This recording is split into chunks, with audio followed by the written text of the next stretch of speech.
ден дядо Коледа си мислил, че е изпълнил всичките играчки за децата, но видял, че едно момиче е искало една магическа кутия. Само, че дядо Коледа вече е дал всичките магически кутии. О, не! Трябва да викна главния елф! Моля, главният елф да дойде при дядо Коледа веднага! Да, дядо Коледа? Свършили сме от магически кутии! О, не! Сега ще проверя!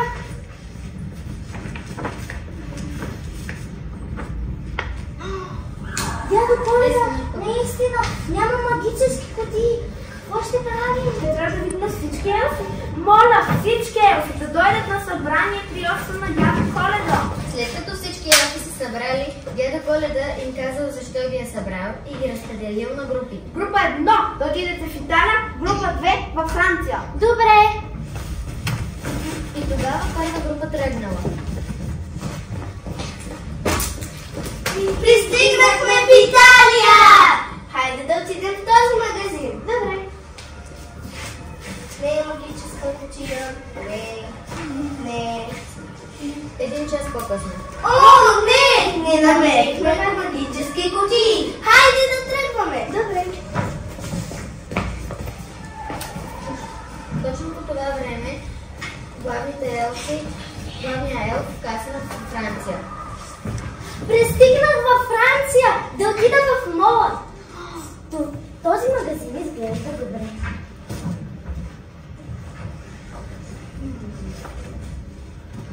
Два часа по-късно. Еха! Това е много хубава магическа кутия. Дядо Коледа ще се зарадва. По-добре да тръгвам. Тогава тя се прибрала. Когато се прибрали, дядо Коледа ги попитала. Намерихте ли кутия в магазин? Не намерихме. Ние намерихме. И то много хубаво. Ходете и ще я подарим. Добре.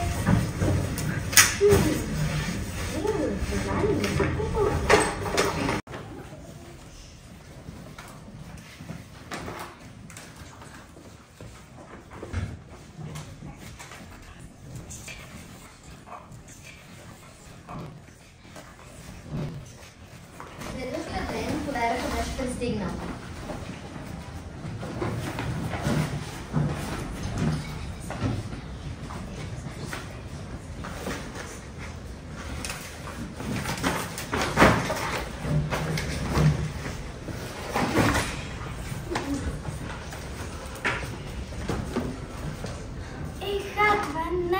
Това е много хубава магическа кутия. О, не, мама идва. По-добре да я оставя и да си ляга.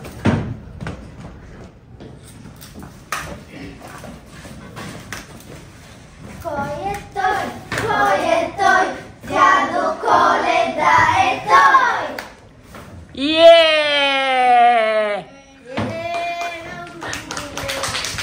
Бурни аплодисменти! Браво на нашите актьори и на нашия режисьор, който е болен сега!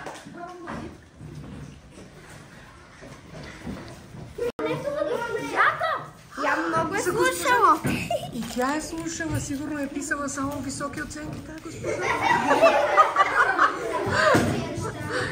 Ами това е ноджудже, коледно. Дай, отзад има и почерпка. Добре. Много хубаво. След което дядо Коледа раздаваше подаръци на децата. Настъпи радостно оживление, но това не са всички подаръци, защото те сега ще си разменят.